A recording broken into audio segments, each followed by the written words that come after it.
Part 3। इस part 3 में हम एक लेवल अपग्रेड करेंगे और वही 5 क्वेश्चंस रिपीट करेंगे जो हमने लास्ट के लास्ट बुलेटिन में देखा था। तो तैयार रहिए इस रैपिड फायर राउंड के साथ साथ ये हमारे नए बुलेटिन के लिए।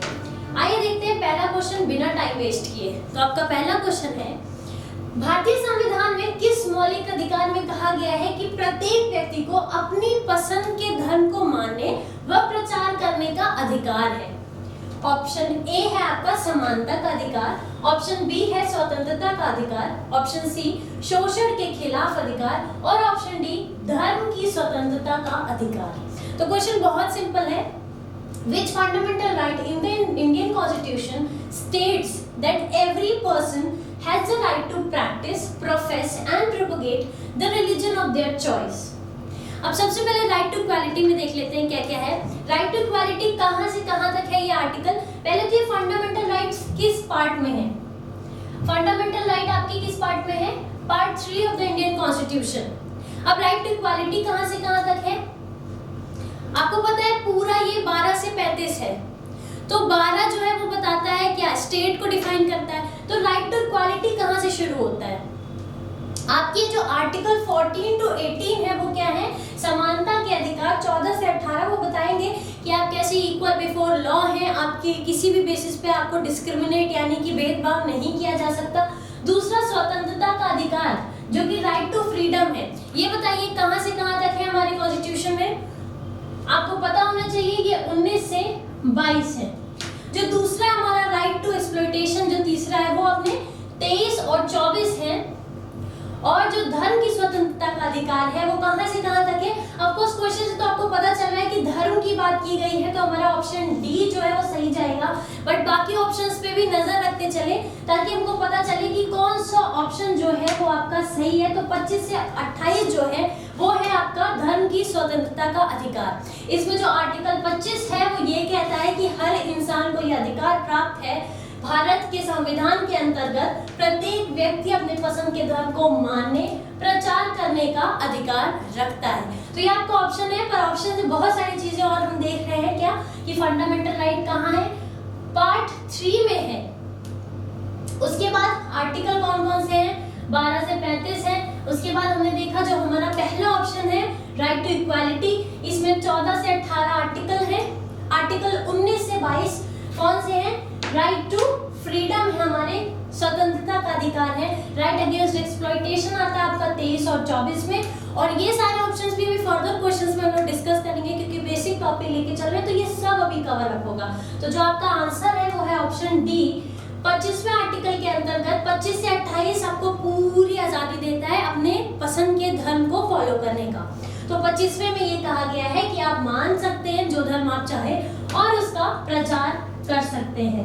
तो ये आपका क्वेश्चन 1। इससे इतनी सारी चीजें हम देखें, ये चीजें बार बार कही जा रही है, आप अगर कहीं लिखते चले तो आपको रिवीजन टाइम में बहुत बेनिफिशियल होगा। क्वेश्चन वाइज जो नोट्स है वो भी कोशिश करिए कि बनाए जाए। दूसरा क्वेश्चन है, निम्नलिखित में से क्या संघीय सरकार की एक विशेषता है? Which of the following is a feature of federal government? संसद की सर्वोच्चता, that is supremacy of parliament। दूसरा न्यायपालिका की सर्वोच्चता, that is supremacy of judiciary. तीसरा संघीय और राज्य सरकार के बीच शक्तियों का विभाजन और एकल नागरिकता। अगर आपको याद होगा तो federalism, federal government, bicameral legislative पिछले बुलेटिन का पहला क्वेश्चन था, हमने उसमें ही देखा था कि फेडरलिज्म का सबसे इंपॉर्टेंट फीचर क्या है। तो वो क्या था? बहुत अच्छे से आपको याद होगा, वो था आपका ये शक्तियों का विभाजन, सेपरेशन ऑफ पावर। जो डिवीजन ऑफ पावर आर्टिकल 50 में जो कि दिया हुआ है, जो सेपरेशन ऑफ पावर है वो फेडरलिज्म का जो मेन फीचर है यानी संघीय सरकार की विशेषता है। तो अब आप कहेंगे क्यों? बाकी ऑप्शन तो बिल्कुल बाकी ऑप्शन देख लीजिए। जब संसद की सर्वोच्चता होगी तो वो पार्लियामेंट्री फॉर्म ऑफ गवर्नमेंट होगा, जैसे कि यूके में प्रैक्टिस होता है, वहां पर सुप्रीम कौन होगा? पार्लियामेंट होगा। अब आप कहेंगे क्यों भारत में न्यायिक सर्वोच्चता नहीं है? बिल्कुल है, न्यायपालिका की सर्वोच्चता है, पर जुडिशियल रिव्यू का सिस्टम जो है ये बाउंड नहीं करता है ना, किसी को बाउंड नहीं करता है। आपको पता है कि प्रेसिडेंट को भी सलाह देने का जो काम है वो कोर्ट करती है, but president is not bind to follow it. तो हाँ, ये भी एक फीचर है कि हमारे यहाँ जुडिशियल रिव्यू का सिस्टम है, सुप्रीमेसी है, हमारे सर्वोच्चता है न्यायिक, पर अभी हम बात किसकी कर रहे हैं, संघीय शासन की, संघीय सरकार की, फेडरलिज्म की। तो इसका जो एकमात्र मेन फीचर है, मोस्ट एप्रोप्रिएट ऑप्शन आपको अगर चूज करना है तो बिल्कुल जो डिवीजन ऑफ पावर है between the centre and state government, ये आपका जो है करेक्ट ऑप्शन है। फिर आपको पता है सिंगल सिटीजनशिप, अब आप कहेंगे कि ये भी तो फीचर, तो फिर वही बात आती है कि हम बात किसकी कर रहे हैं, फेडरलिज्म की, तो होगा आंसर कि आपका डिवीजन ऑफ पावर होगा। तो ये रहा आपका question number 2 with all the options. ये रहा आपका क्वेश्चन नंबर 2, और आपका अगर सही ऑप्शन पूछा जाए तो ऑप्शन सी जो है वो आपका सही है। और आपको पता है इंडिया में सिंगल सिटीजनशिप है, आप अगर इंडियन सिटीजन है तो आप इंडिया के सिटीजन ही रहेंगे। सिटीजनशिप आपकी कहाँ पे दिया हुआ है, part 2 of the Indian constitution. अभी हमने देखा पार्ट 3 में फंडामेंटल राइट है, पार्ट 2 में क्या है, पार्ट 2 में आपका सिटीजनशिप है। ये कहाँ से कहाँ तक है, आर्टिकल 5 से 11 जो है वो बताया है कि कैसे आप सिटीजन बन सकते हैं, ये यहाँ की नागरिकता कैसे प्राप्त कर सकते हैं, कौन दे सकता है। इससे रिलेटेड भी एक क्वेश्चन है, तो इसके बारे में और डिस्कस करेंगे उस क्वेश्चन में। अभी आप देखिए ये सिटीजनशिप, इंडियन सिटीजनशिप जो है वो बताता है 52nd अमेंडमेंट एक्ट से जो कि ऐड किया गया था। चलते हैं हम तीसरे क्वेश्चन की तरफ बिना देर किए, आइए। भारतीय संविधान में कितने प्रकार के रिट हैं, how many types of writs are there in Indian constitution. तो सिंपल मोस्ट क्वेश्चन है, उससे पहले देख लेते हैं रिट और इसका काम क्या है। बिल्कुल आप जब आपके अधिकारों का हनन पाते हैं या कोर्ट पाता है कि चीजें सही से नहीं हो रही है तो वो उस केस में रिट्स इशू कर सकता है। रिट आपके 5 प्रकार के होते हैं, बेशक के सब आपको पता होगा, बहुत बेसिक है। नाम देख लेते हैं। पहला है हेबियस कॉर्पस। हेबियस कॉर्पस जैसा नाम है, to have a body, corp मतलब बॉडी होता है, कॉर्प्स, और habeas means to have a body. इसका मतलब हिंदी में देख लेते हैं हेबियस कॉर्पस का, कि आपके पास एक शरीर है और आप उसके लिए कोर्ट तक भी जा सकते हैं। मतलब अगर आपको बिना ट्रायल के अरेस्ट किया गया है तो अगर 24 आवर्स के अंदर आपको मैजिस्ट्रेट को प्रेजेंट करना पड़ेगा, उस इंसान को, उस पुलिस को, वरना आप जा सकते हैं किसके पास, सुप्रीम कोर्ट के पास, under article 32 and you can go to high court under article 226। Habeas corpus, to have a body means आप ये दावा कर सकते हैं कि आपने किस बेसिस पे हमें अरेस्ट किया है, वारंट दिखाइए, और आपको 24 आवर्स के अंदर हमको मैजिस्ट्रेट के सामने प्रेजेंट करना होगा। तो ये जो है एक रिट है, इशूड है, जो आपको मिलता है, और आप इसके हनन होने पर कहाँ जा सकते हैं, सुप्रीम कोर्ट अंडर आर्टिकल 32 और to high court under article 226। तो ये 5वें में से पहला रिट हुआ आपका।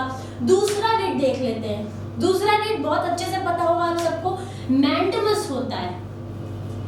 अब मैंडेमस क्या है, जैसे हेबियस कॉर्पस था टू हैव अ बॉडी, तो मैंडेमस मतलब वी कमांड।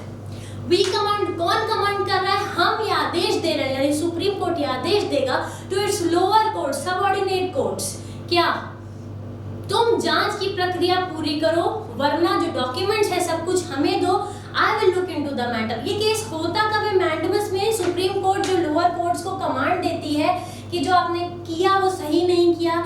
ये किस बेसिस पे होता है, ये 2-3 बेसिस पे होता है। जब देखिए ये होता तब है जब आप अपने ज्यूरिसडिक्शन से बाहर, जब कोई लोअर कोर्ट काम करता है, मतलब आपकी इतने ही आपके अधिकार थे, उस अधिकार क्षेत्र से बाहर जाके जब कोई सबऑर्डिनेट कोर्ट काम करता है तो सुप्रीम कोर्ट क्या कहती है, बस अब आपका काम खत्म हो गया, आपका ज्यूरिसडिक्शन खत्म हो गया। दूसरी बात, जब जस्टिस वायलेट हो रहा है, आप बहुत टाइम ले रहे हैं, जस्टिस नहीं दे पा रहे हैं, या कोई लॉ या कोई ऐसा लॉ फॉलो कर रहे हैं जो अब नहीं वैलिड है, तो इन सब केसेस में क्या करती है सुप्रीम कोर्ट, कहती है सबऑर्डिनेट कोर्ट से आप अपने केस दूसरे कोर्ट को पास करिए।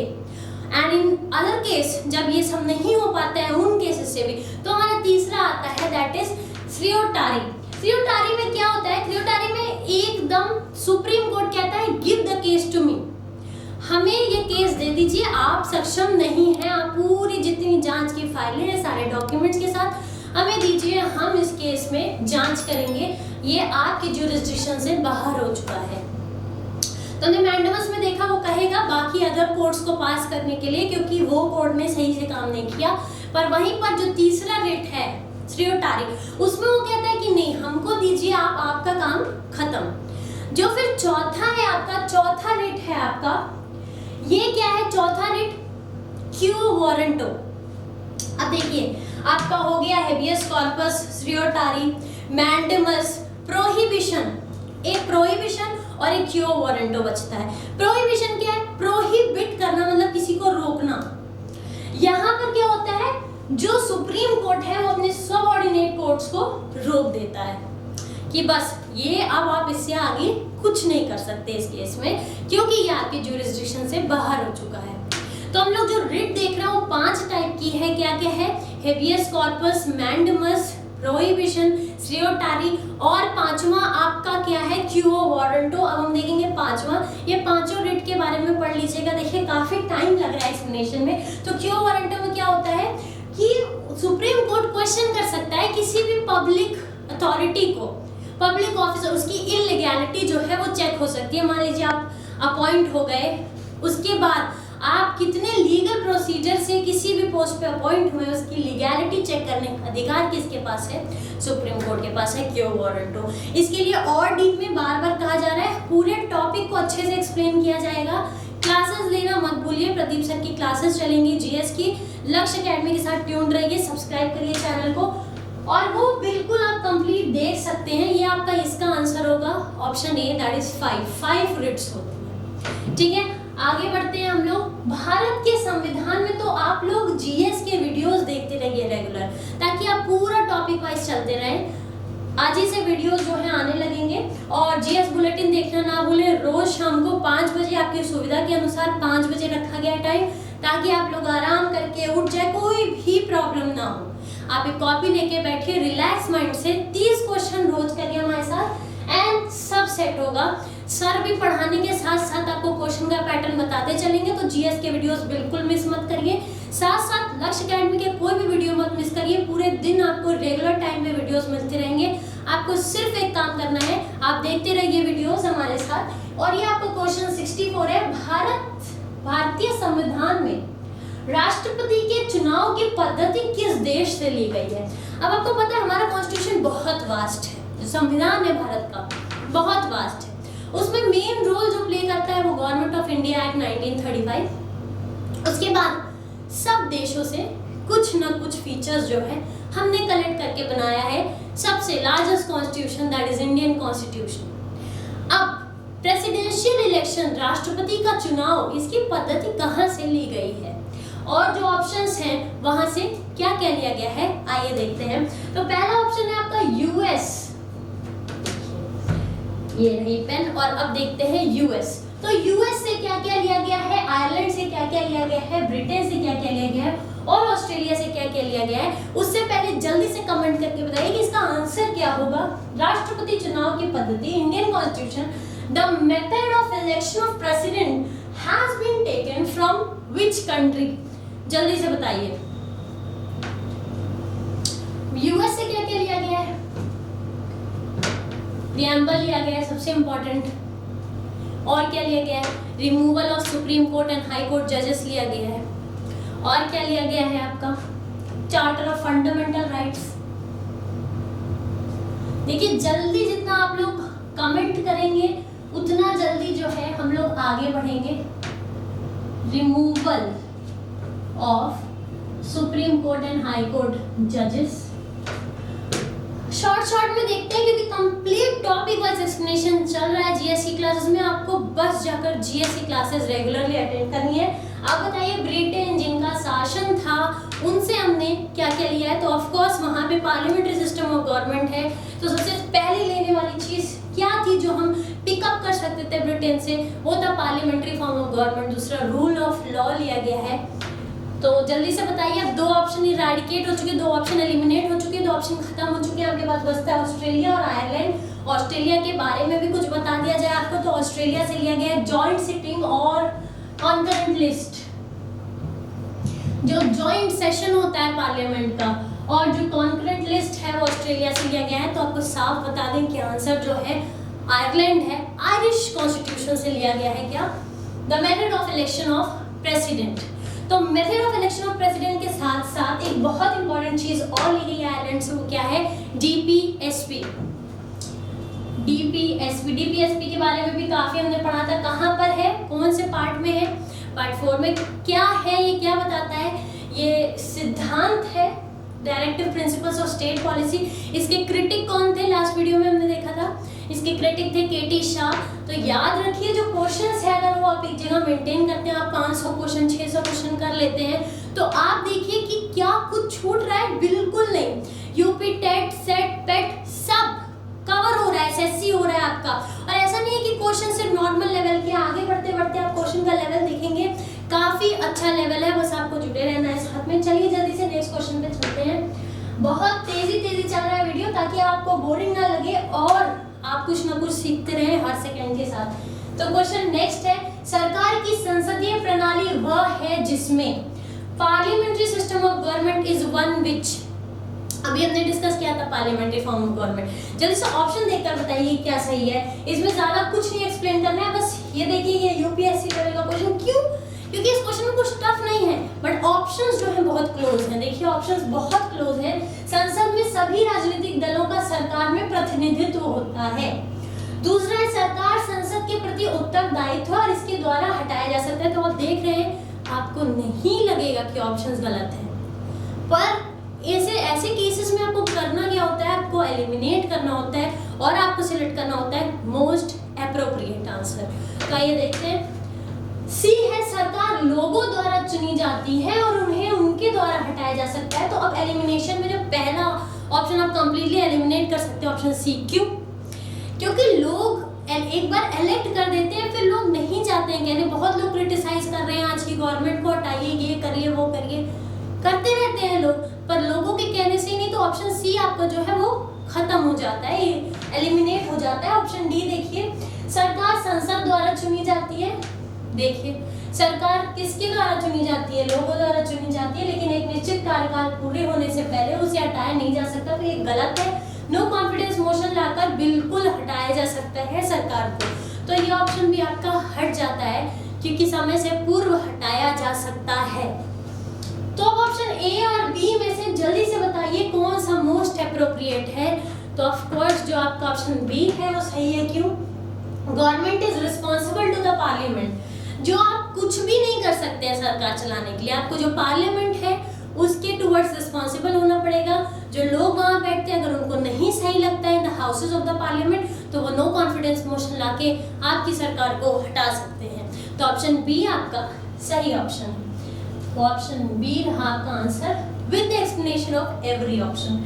चलिए नेक्स्ट रहा ये आपका क्वेश्चन आपके स्क्रीन पे, क्वेश्चन नंबर 66। एक सदन द्वारा पारित और दूसरे सदन में लंबित विधेयक पर विचार करने के लिए संसद के दोनों सदनों की संयुक्त बैठक कब तक बुलाई जा सकती है? एक जगह से पास हो गया, दूसरी जगह में दिक्कत हो रही है। आपको पता है बिल को पास होना जरूरी है, वरना उसको अटकाया रहना ठीक नहीं होता है। तो प्रेसिडेंट को बुलाना है क्या? Joint sitting. जॉइंट सिटिंग अभी तक 3 बार बुलाई गई है। तो ये जॉइंट सेशन बुलाने के लिए कितने दिन में उसको बुला लेना चाहिए? उतना टाइम एक्सीड नहीं करना चाहिए, ये बताइए आप लोग जल्दी से, जल्दी बताइए। ऑप्शन 3 महीने, 6 महीने, 12 महीने एंड 9 महीने। For how long a joint sitting of both the houses of parliament may be convened to consider a bill which was passed by one house and is pending in another house. जल्दी से बताइए। तो generally ऐसा होता है कि आप देखिए, मैंने पहले भी कहा है एलिमिनेट करना सीखिए, गैस वर्क बिल्कुल नहीं। पर यहाँ पे बता दिया जाए ऑप्शन बी आपका सही है। अगर आप गैस भी कर रहे थे तो यू आर राइट। ऑप्शन का आंसर देते चलिए, जितने जल्दी आप आंसर करेंगे उतने जल्दी हम लोग आगे बढ़ते रहेंगे। बिल्कुल टाइम नहीं वेस्ट करना है, क्योंकि 30 क्वेश्चन कम से कम टाइम में सारे ऑप्शन एक्सप्लेनेशन के साथ आप तक पहुंचाना है हमें। तो आइए देखते हैं नेक्स्ट क्वेश्चन। राष्ट्रपति का कार्यकाल पूरा होने से पहले उनके कार्यालय से महाभियोग चलाने के लिए किसकी सिफारिश अनिवार्य है? Whose recommendation is mandatory to impeach the president from his office before completion of his term? तो जल्दी से बताइए इम्पीचमेंट किस आर्टिकल में है? इम्पीचमेंट ऑफ प्रेसिडेंट आर्टिकल 61 में है जो है आपका ये रही पेन, आर्टिकल 61 में है क्या, इम्पीचमेंट ऑफ प्रेसिडेंट है। अब इसका प्रोसीजर क्या होता है, अगर आपको किसी प्रेसिडेंट को उसके टर्म ऑफ ऑफिस के टाइम में ही रिमूव करना है तो सबसे पहले आपको 1/4 मेजॉरिटी के साथ ये प्रस्ताव 14 दिन पहले जो है पेश करना पड़ेगा, 14 डेज प्रायर विद 1/4 मेजॉरिटी। दूसरे में क्या करना पड़ेगा, वो जो रेजोल्यूशन बन के आएगा उसको 2/3 मेजॉरिटी के साथ एक हाउस में प्रेजेंट करना पड़ेगा जिस हाउस से प्रस्ताव पारित हुआ है। उसके बाद एक होता है कि कभी भी आपके खिलाफ कोई इल्जाम लगाया जाए तो आप सिफारिश या सफाई दे सकते हैं, तो सफाई दी जाएगी दूसरे कोर्ट में जिसके लिए टाइम मांगा जाएगा। प्रेसिडेंट अपने पॉइंट्स रखेगा, मान लीजिए लोकसभा में ये शुरुआत हुई 1/4 मेजॉरिटी के साथ आया 14 दिन पहले, फिर 2/3 मेजॉरिटी के साथ ये रेजोल्यूशन लाया गया, सेकंड हाउस में पास हो गया और राज्यसभा सब सुनने के बाद भी प्रेसिडेंट के खिलाफ 2/3 मेजॉरिटी से ये पास कर देता है तो प्रेसिडेंट अपने ऑफिस से रिमूव हो जाता है, इम्पीच हो जाता है। आपको बताया गया था स्पीकर कौन थे जिनके खिलाफ ये लाया गया था, जल्दी से याद करिए, गणेश वसुदेव मोलंकर। और आपको तभी भी बताया गया था कोई भी स्पीकर नहीं रिमूव हुआ है आज तक इम्पीचमेंट द्वारा। सेम केस प्रेसिडेंट के साथ भी। तो अगर आप देखें इसमें से ऑप्शन तो बिल्कुल स्पीकर ऑफ लोकसभा कोई रोल नहीं है, चीफ जस्टिस कोई रोल नहीं है, प्राइम मिनिस्टर का है, बट अगर 2 हाउसेज ऑफ पार्लियामेंट ऑप्शन में है तो बिल्कुल इन्हीं का परफेक्ट रोल है। जो संसद के दोनों सदन है यही मिलकर के अगर सकते हैं प्रेसिडेंट को इम्पीच कर सकते हैं, निकाल सकते हैं under article 61 of the Indian constitution. चलिए जल्दी जल्दी आगे बढ़ते हैं। ऑप्शन डी करेक्ट आंसर है। और ये रहा आपका नेक्स्ट क्वेश्चन, लोकसभा के पहले डिप्टी स्पीकर कौन थे? Who was the first deputy speaker of Lok Sabha? Options are G.V. Mavlankar, option B. S. Radhakrishnan, option C. M. Anantha Sanyam and option D. P.V. Sherian। जल्दी बताइए कौन थे पहले deputy speaker? ये जो पहले डेप्यूटी स्पीकर थे यही गवर्नर ऑफ बिहार भी बने थे, ठीक है, ये स्पीकर भी बने थे। इनका कार्यकाल जो था वो 1891 से था। नाम बता दीजिए बस आप लोग जल्दी से। ये क्रिश्चियन थे फ्रॉम केरला, केरला बता दिया मैंने, अब एटलीस्ट आप गेस करिए। तो ये काफी नाम जो है वो दिख रहा है ऑप्शन सी में, सिमिलर टू लाइक केरला। तो अनंत संयम, एम अनंत संयम, इनका पूरा जो नाम था वो था एम अनंथा संयम अयंगर, ठीक है। ये डेप्यूटी स्पीकर थे। आगे चल के इनको बिहार का गवर्नर भी बनाया गया था। इनका कार्यकाल एज ए डेप्यूटी स्पीकर 1891 से शुरू हुआ था। जीवी मावलंकर के बारे में काफी कुछ पढ़ा ही है आपने।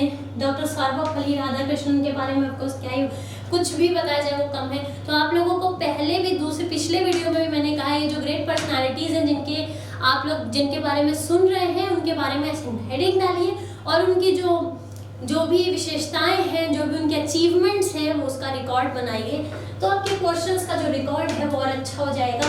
काफ़ी फास्ट चल रहे हैं हम लोग, तो इसी तरह से चलते रहना। ये ऑप्शन जो है आपका सी है। आगे बढ़ते हैं आपके क्वेश्चन नंबर 69।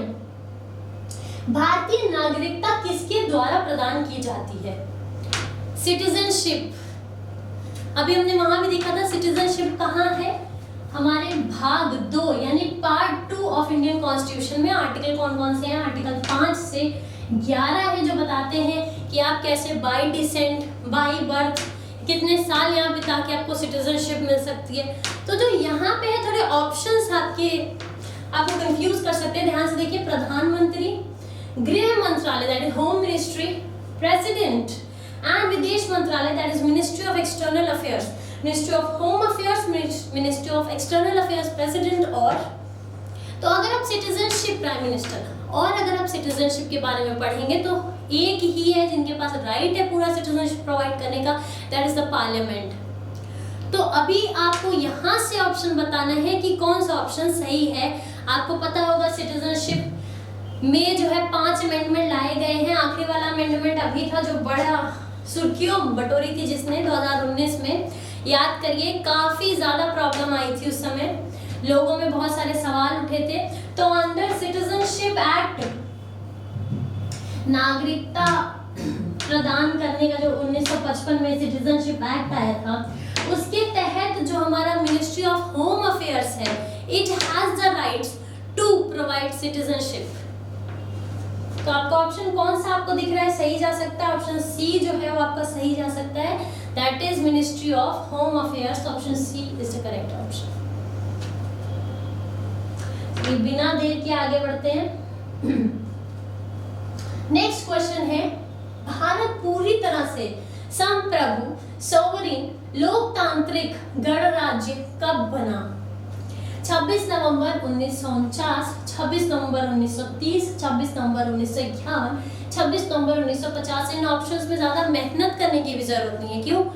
ये काफी दूर की बात है, तो इसलिए ये खत्म, और ये तो सब कुछ खत्म करने के बाद की बात है, तो ये भी खत्म। तो इसमें और इसमें बताइए, ये बहुत अच्छे से आपको पता है कि ड्राफ्टिंग जो है वो कंप्लीट कब हो गई थी? 26 नवंबर 1949 में जो है कंप्लीशन हो गया था, अडॉप्ट कर लिया गया था, पर उसको इफेक्ट में कब लाया गया, उसको पारित कब किया गया, वो था आपका 26 जनवरी 1950 में। तो जो आपका ऑप्शन डी सही है, क्योंकि जब लागू हुआ तभी भारत पूरी तरह से क्या बन गया? सोवरेन डेमोक्रेटिक रिपब्लिक बन गया। तो ये रहा आपका क्वेश्चन 17। इसके साथ हम 10 क्वेश्चन जो है फिनिश कर चुके हैं आज के। तो आप लोग ध्यान से एक बार जल्दी से रिकॉल कर लीजिए कि क्वेश्चंस क्या क्या थे, फिर हम लोग आगे बढ़ते हैं नेक्स्ट क्वेश्चन के साथ। क्वेश्चन आपकी स्क्रीन पे है, ये आंसर आप देंगे, फिर हम लोग आगे बढ़ेंगे। राष्ट्रपति द्वारा घोषित वित्तीय लोकतंत्र को संसद को कितने समय के भीतर मंजूरी देनी चाहिए? With in what period of time the parliament has to approve the financial democracy declared by the president? Time is 6 months, 2 months, 3 months and 4 months। जल्दी से आंसर बताइए। अक्सर करके आप लोग आंख बंद करके 6 महीने लगा देते हैं, तो थोड़ा सा सोच लीजिएगा, आपको पहले बता दिया जा रहा है 6 महीने is not the right answer. तो फिर आपके पास सेकेंड ऑप्शन आता है 3 महीने हो सकते हैं, ऐसे ही चलता है, पर वो भी गलत है। जल्दी से बताइए, डेट ऑफ इशू के कितने दिन में मंजूरी देनी चाहिए? तो यस, ऑप्शन बी आपका करेक्ट ऑप्शन है। 2 months, within 2 months from date of issue मंजूरी दे देनी चाहिए। ठीक है, राष्ट्रपति द्वारा घोषित फाइनेंशियल डेमोक्रेसी को 2 महीने के अंदर जो है अप्रूव करना होता है। चलिए, भारतीय संविधान का भाग 4 किससे संबंधित है? बहुत ही आसान सवाल है। अब तो हम लोग ऑलमोस्ट सब देख चुके हैं। Part 1, part 2 citizenship, part 3 fundamental right, part 4 DPSP, part 4A। Part 4A आपका क्या है? फंडामेंटल ड्यूटीज है। डीपीएसपी को किसने बोला था? एक चेक है जो बैंक की सुविधा पे दे है, वो केटी शाह ने बोला था, वो क्रिटिक थे डीपीएसपी के। ये सारी चीजें हम देख चुके हैं, बहुत बेसिक क्वेश्चन है। आप जल्दी से आप ऑप्शन देखकर आंसर करिए, फिर हम लोग आगे बढ़ते हैं। तो yes, part 4 of the Indian constitution deals with DPSP. आपको पता है डीपीएसपी में अगर पूछा जाए तो कुछ चीज क्वेश्चंस ऐसे बनते हैं कि गांधीयन प्रिंसिपल से कौन कौन से आर्टिकल लिए गए हैं, तो ये भी एक क्वेश्चन है। तो आगे बढ़ के हम वो भी करेंगे। चलिए नेक्स्ट क्वेश्चन करते हैं, बिना समय सीमा को समाप्त किए हुए। आंसर आप देंगे जल्दी से। निम्न में से किसने संप्रभुता का अद्वैतवादी सिद्धांत दिया था? ऑस्टिन, डार्विन, अरस्तु और marks. Who amongst the following is the monistic theory of sovereignty? Sovereignty संप्रभुता क्या है कि आप अपने इंटरनल और एक्सटर्नल डिसीजंस लेने में सक्षम है। देश जो है अपने आंतरिक मामले और अपने सारे डिसीजंस खुद लेगा, किसी के अधीन नहीं रहेगा। तो सोवरेन संप्रभुता के अंडर जो है मोनिस्टिक थ्योरी क्या है, और मोनिस्टिक थ्योरी के अलावा और कौन सी थ्योरी एग्जिस्ट करती है? जो मोनिस्टिक थ्योरी अद्वैतवादी सिद्धांत है। इसका मतलब कि सोवरेनिटी का एक ही हेड होगा जो कि स्टेट होगा। संप्रभुता जो है देश में उसका एक ही हेड होगा जो कि स्टेट होगा। और आपको पता है स्टेट की डेफिनेशन, पहले भी मैंने कहा जीएस के वीडियोस देखिए, स्टेट के अंदर सब कुछ आता है, वो भी एक क्वेश्चन है, अभी हम देखेंगे। पर स्टेट जो है एक लौता वन हेड होगा सोवरेनिटी का, जो कौन होगा? स्टेट होगा। अब मोनिस्टिक थ्योरी अद्वैतवादी सिद्धांत का जो ऑपोजिट है वो है बहुलवादी सिद्धांत। क्या है? बहुलवादी सिद्धांत। तो इंग्लिश में अगर बताया जाए तो बहुलवादी सिद्धांत क्या होता है? Pluralism. Singular, plural, pluralism. Pluralistic theory of sovereignty. इसमें क्या है, ये लाया गया, ये जो प्लूरलिस्टिक थ्योरी लाई गई, कहा गया कि सिर्फ स्टेट हेड नहीं होगा, स्टेट भी जवाबदेही होगी स्टेट की। किसको होगी? जो ट्रेड यूनियंस हैं, जो चर्च है, इन सब की जवाबदेही होगी। कहाँ? बहुलवादी सिद्धांत में। मोनिस्टिक थ्योरी में सिर्फ स्टेट जो है वो आपका हेड होगा, और बहुलवादी जो कि प्लूरलिज्म है, इसमें क्या होगा? जवाबदेही होगी स्टेट की भी। किसको? चर्च को, ट्रेड यूनियंस एक्सेट्रा को। तो बहुलवादी और अद्वैतवादी सिद्धांत ये है। अब अद्वैतवादी सिद्धांत के जो ग्रेटेस्ट एक्सपोनेंट हैं वो कौन है? सबसे अच्छे से जो उन्होंने सिद्धांत ये दिया था, एक्सप्लेन किया था, वो हमारे ऑस्टिन है। ऑप्शन ए जो है वो आपका सही आंसर है।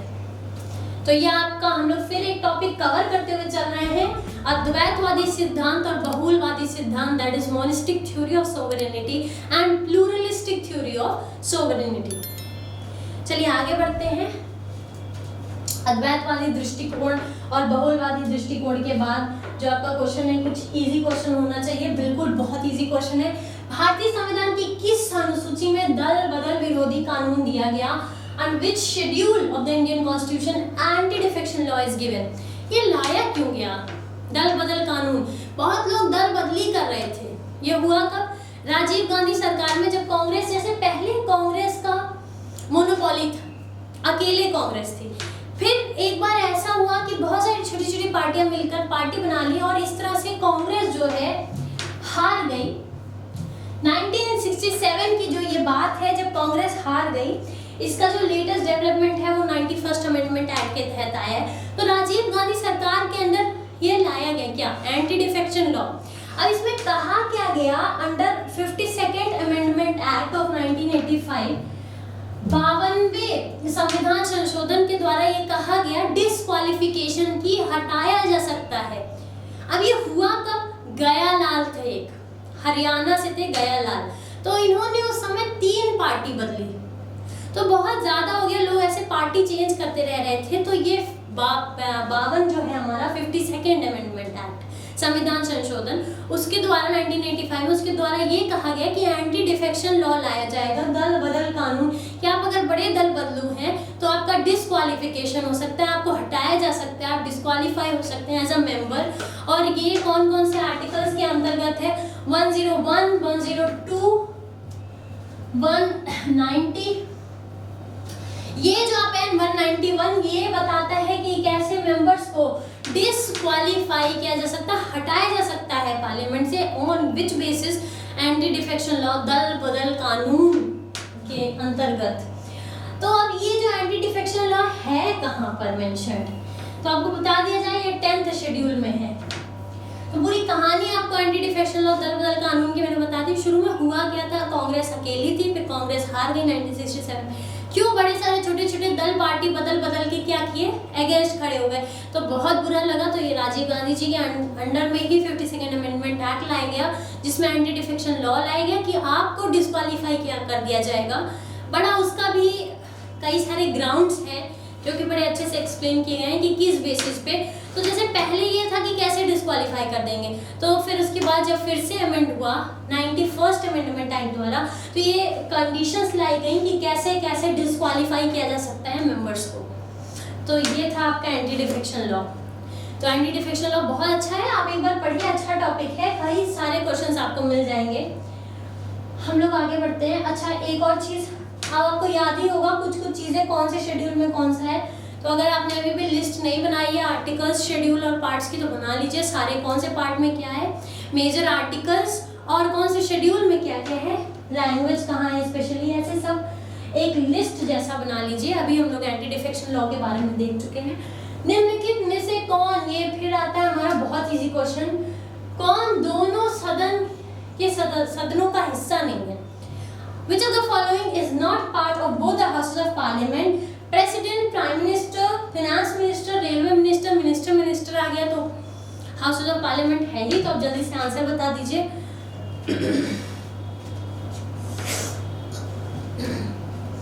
तो जो हमारे राष्ट्रपति जी हैं वो एग्जीक्यूटिव के अंदर आते हैं, लेजिस्लेचर के अंदर नहीं आते हैं, ठीक है।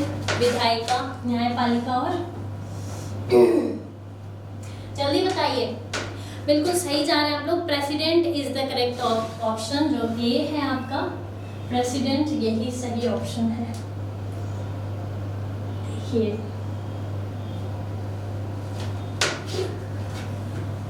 निम्नलिखित में से किस संस्थान को बदलने के लिए नीति आयोग का गठन किया गया? बहुत आसान है, लेकिन इससे बहुत सारी चीजें। सबसे पहले तो आप लोग लिख दीजिए जल्दी से, नीति आयोग का फुल फॉर्म क्या होता है? नीति, जल्दी। और फिर ये बताइए आप लोग कि नीति आयोग और प्लानिंग कमीशन में डिफरेंस क्या है? ये तो बहुत आसान क्वेश्चन, आप सबको पता है। प्लानिंग कमीशन जो कि 5 ईयर प्लान करता था, उसको हटाकर नीति आयोग लाया गया। तो ये क्या है, कब लाया गया? आंसर करिए जल्दी जल्दी। नीति आयोग क्या है? आपका national institution for transforming India है।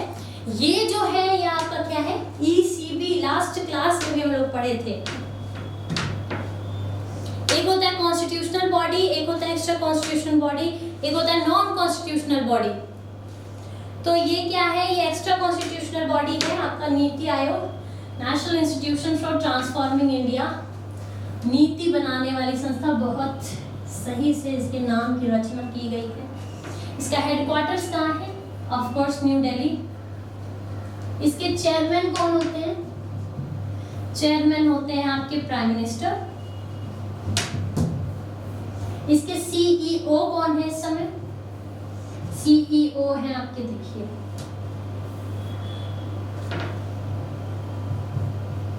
अमिताभ कांत। जो हमारे अमिताभ कांत है, जो वो IAS रह चुके हैं। कौन से बैच के? अमिताभ कांत। जो पहले थे फर्स्ट CEO, वो कौन थी? फर्स्ट CEO एक लेडी थी, वो भी IAS ऑफिसर थी। जल्दी से नाम बताइए। नाम नहीं बताएंगे आप लोग, बहुत देर कर रहे हैं। सिंधु श्री खुल्लर।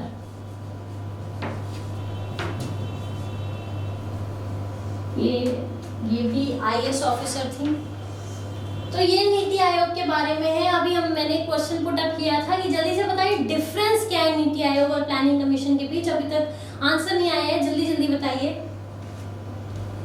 अमिताभ कांत ये 1980 के बैच के IAS ऑफिसर थे। ये 1975 की हैं थी सिंधु श्री खुल्लर, जो फर्स्ट CEO बनी थी। चेयरमैन हमारे प्राइम मिनिस्टर ही रहेंगे। किसके चेयरमैनशिप के अंदर ये आया था? Of course prime minister mister Narendra Modi. तो अगर आपको बता दिया जाए डिफरेंस, तो ये एडवाइजरी बॉडी है। नीति आयोग सलाह दे सकती है, ये क्या है? Advisory body, can't impose. ये जो है दबाव नहीं डाल सकती है।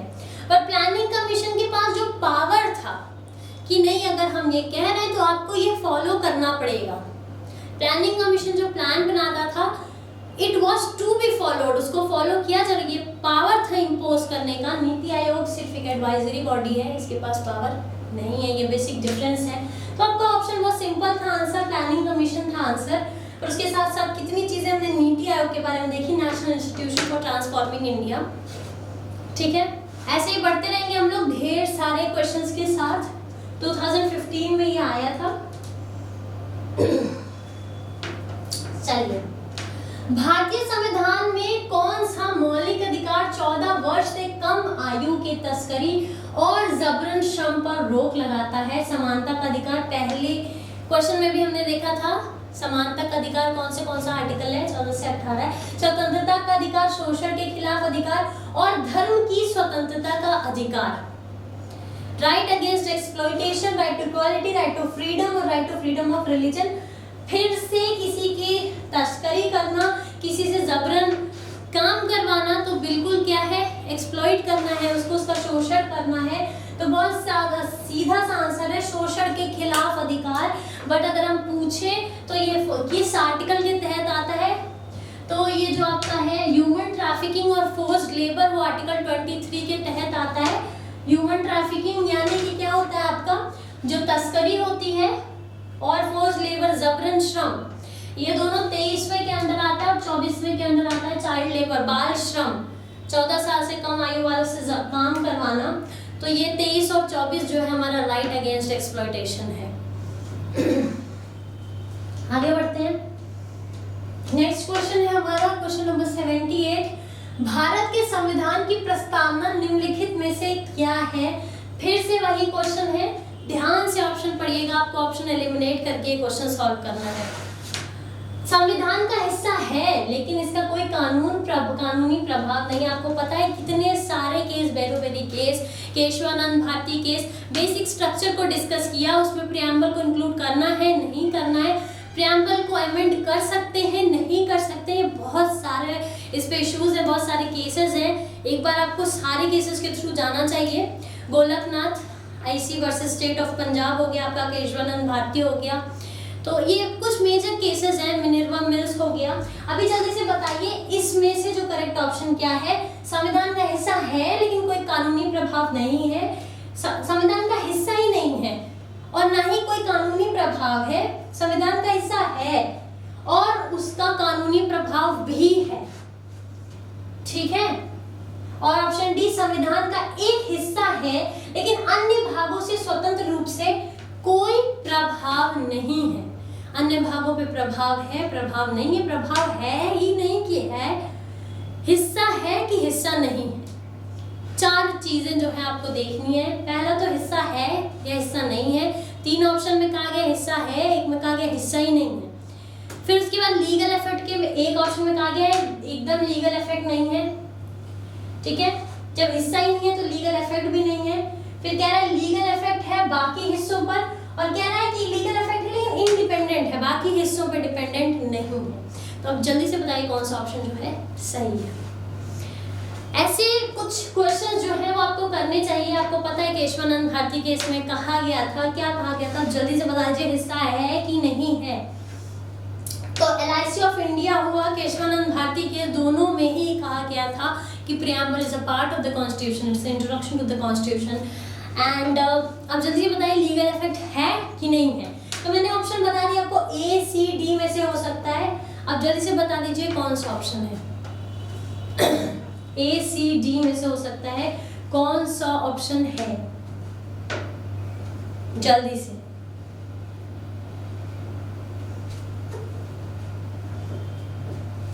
तो ऑफ कोर्स ऑप्शन डी है, इंडिपेंडेंट है बाकी पार्ट से, it's a part of the constitution, it has its effect but it is independent of other parts.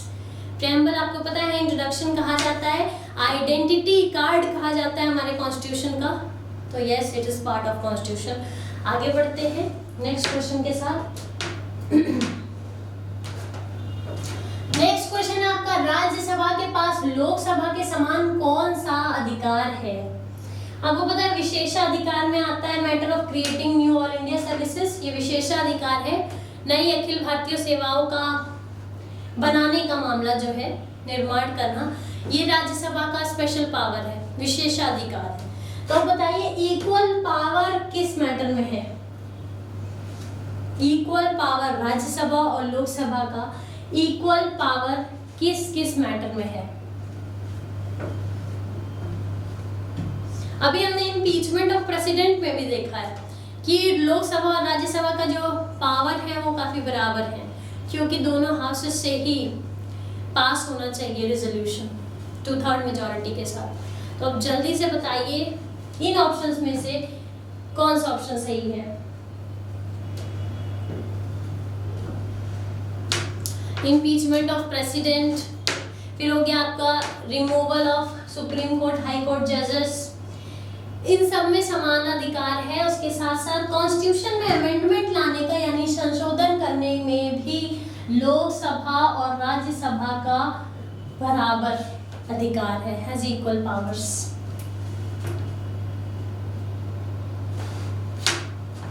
चलिए आगे बढ़ते हैं। मौलिक अधिकारों की निम्नलिखित श्रेणियों में से किस भाग के रूप में अस्पृश्यता के विरुद्ध संरक्षण शामिल है? In which of the following categories of fundamental rights incorporate protection against untouchability as a form of discrimination? शोषण के खिलाफ अधिकार, right to freedom मतलब स्वतंत्रता का अधिकार, संवैधानिक उपचार का अधिकार, right to constitutional remedies और right to equality। डिस्क्रिमिनेशन नहीं करना है, भेदभाव नहीं करना है, बहुत सिंपल सा है। अगर आप कंफ्यूज हो रहे हैं तो बिल्कुल आप एक बार फिर से पढ़िए। शोषण के खिलाफ खिलाफ अधिकार, एक्सप्लॉयटेशन अभी हमने देखा। 23-24 है ना, 23 में कहता है कि कैसे आप फोर्स्ड लेबर और ह्यूमन ट्रैफिकिंग, तस्करी नहीं कर सकते। 24 में बाल श्रम पे रोक लगाई गई है। स्वतंत्रता का अधिकार, राइट टू फ्रीडम भी अभी हमने देखा है। आंसर बताइए जल्दी से। डिस्क्रिमिनेशन नहीं करना है, भेदभाव नहीं करना है, तो बिल्कुल ये option D right to equality के अंतर्गत आता है। आपका आर्टिकल 17 अगर आप देखेंगे तो there shouldn't be any discrimination. Article 17, ये चीजें तो बहुत बेसिक है। अगर आपको आर्टिकल 1 नहीं पता है जो स्टेट की डेफिनेशन है, फिर आपका सिटीजनशिप पार्ट 2 में लिया गया है, पार्ट 3 के जो फंडामेंटल राइट्स हैं, फिर आपका पार्ट 4 है कि कुछ फंडामेंटल ड्यूटीज, पार्ट 4 डीपीएसपी, ये कुछ चीज़ें जो है वो आपको पहले ही एक शुरुआत में एक ओवरव्यू बना के रखना चाहिए, क्योंकि ये बेसिक रिपीटेड क्वेश्चन है। ये चलते हैं नेक्स्ट क्वेश्चन में। भारत में न्यायपालिका को कार्यपालिका से अलग करने का आदेश किसके द्वारा दिया जाता है? In India separation of judiciary from executive is enjoined bye separation, article 50। जल्दी बताइए किसके द्वारा? अभी तो मैंने बता भी दिया आपको। अभी हमने कल देखा था कि डीपीएसपी कहां से कहां तक है, 36 से 51 है, पार्ट 4 है, डीपीएसपी है। तो मैंने कहा पार्ट आर्टिकल 50 में ये कहा गया है जुडिशरी और एग्जीक्यूटिव अलग अलग है। तो yes, answer is directive principles of state policy, DPSP.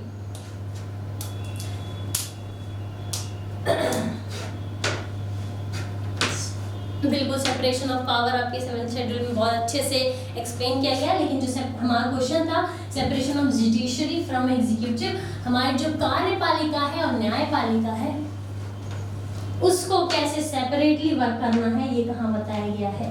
तो आपका आंसर था article 50, DPSP directive principles of state policy.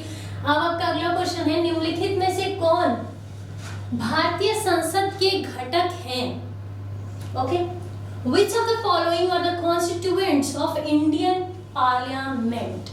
तो पूरे पार्लियामेंट की बात हो रही है, ठीक। आपका ऑप्शन ए है प्रेसिडेंट और ऑप्शन बी है आपका राज्यसभा, ऑप्शन सी है लोकसभा। राष्ट्रपति, लोकसभा, राज्यसभा, पार्लियामेंट किन से मिलकर बनता है? फिर से बहुत आसान क्वेश्चन है ये, जल्दी से आंसर करिए। आपके ऑप्शंस देखिए क्या क्या है। ऑप्शन ए है दूसरा और तीसरा लोकसभा और राज्यसभा, तीसरा और पहला राज्यसभा और राष्ट्रपति। तो बिल्कुल पहला और दूसरा, तो आप ये बताइए कि लोकसभा को क्यों हटाएंगे आप? तो फिर आपका ऑप्शन देख लीजिए, लोकसभा, राज्यसभा, या फिर बचता है लोकसभा, राज्यसभा, प्रेसिडेंट, तीनों। जल्दी से बताइए, एलिमिनेट करके बताइए। ऑप्शन डी बिल्कुल सही है, सब मिला के जो बनाते हैं इंडियन पार्लियामेंट, एग्जीक्यूटिव, लेजिस्लेटिव दोनों। चलिए आगे बढ़ते हैं। भारतीय संविधान में राज्य का क्या अर्थ है? राज्य क्या है? राज्य के अंतर्गत क्या आता है? राज्य की सीमा क्या है? राज्य क्या है? उत्तर प्रदेश, आपको लास्ट टाइम भी कहा था ये राज्य वो राज्य नहीं है, आपको राज्य की डेफिनेशन पढ़नी चाहिए ही। तो बताइए राज्य क्या है भारतीय संविधान के अंतर्गत?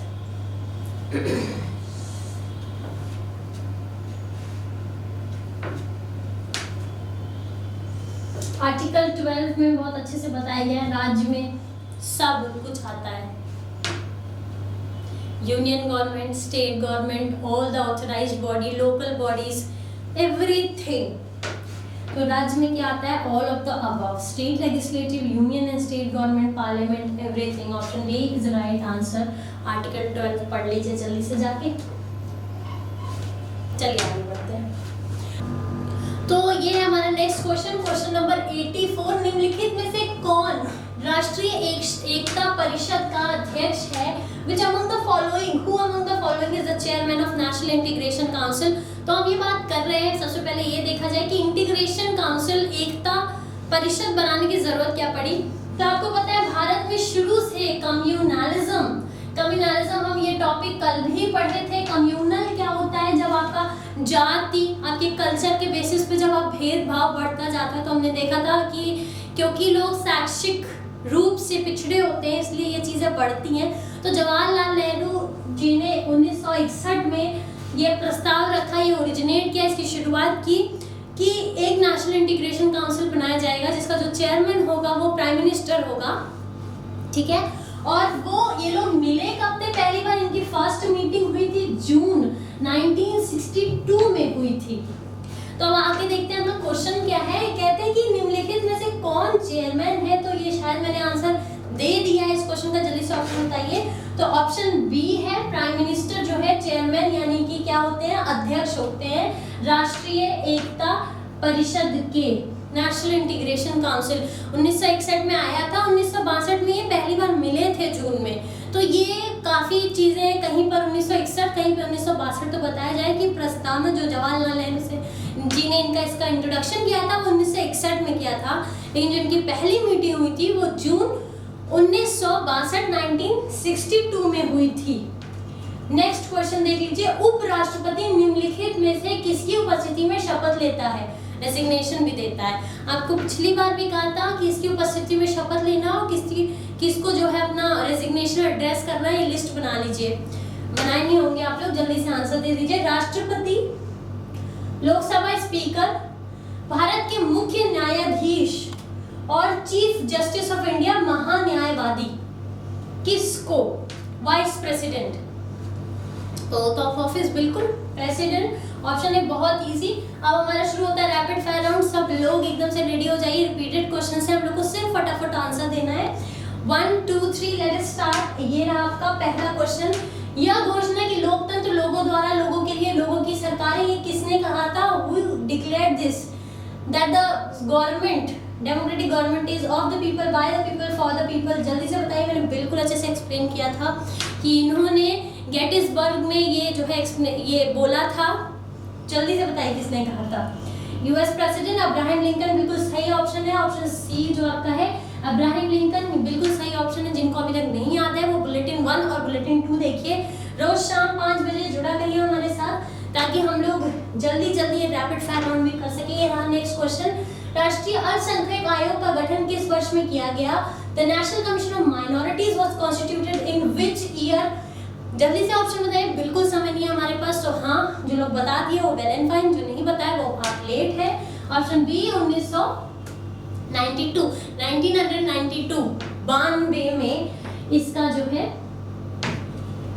92 में इस वर्ष में गठन किया गया था, कॉन्स्टिट्यूट किया गया था। ये रहा नेक्स्ट क्वेश्चन आपका रैपिड फायर राउंड में। भारत का सर्वोच्च न्यायालय किस अनुच्छेद के आधार पर कानूनी, सार्वजनिक व संवैधानिक महत्व के मामलों पर राष्ट्रपति को सलाह देता है? मैंने बताया था सलाह देता है, राष्ट्रपतिवादी नहीं होता है। जल्दी से बताइए ये कौन से आर्टिकल के अंतर्गत आता है? 1 2 3 4 5 and the time is over. Option B 143 article के अंतर्गत ये सलाह देता है, जिसको मानने के लिए राष्ट्रपति बाध्य नहीं होता है। Next question, which of the following does not match? निम्नलिखित में से कौन सा मेल नहीं खाता है? मैंने बताया था हिंदू अधिनियम एक्ट जो था 1955, उसमें हिंदू कोड बिल्स के तहत 3 लॉ थे। अभी तक आपने नहीं पढ़ा है, मुझे पता है, आज जाके पढ़िए, बार कह रहे हैं।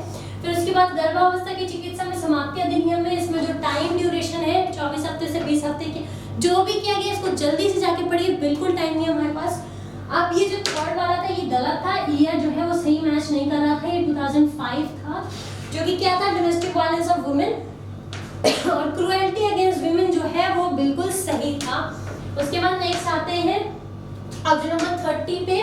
ये पिछली बार हमने 21वें विधि आयोग का देखा था, लेकिन मैंने कहा था 20वें विधि आयोग का कौन है, तो आज आपको बताना है 20वें विधि आयोग का कौन है। जल्दी से बताइए। BS चौहान जो थे वो हमारे 21वें विधि आयोग के चेयरमैन थे। 20वें के मैंने बताया था, जल्दी बताइए, आपका टाइम ओवर होता है। ऑप्शन बी जो DK जैन है, justice DK Jain is the right answer. तो इसके साथ हमारा रैपिड फायर राउंड ओवर होता है। एक बार फिर से जाके वीडियो देख लीजिएगा, बिल्कुल शॉर्ट वीडियो है। जैसे लाइव सेशन ओवर होता है आप एक बार देख लीजिएगा वीडियो जाके। इससे 2 बार देखने से आपको बहुत ज़्यादा ये प्रॉफिट प्रॉफिटेबल होगा, ये मेरी गारंटी है।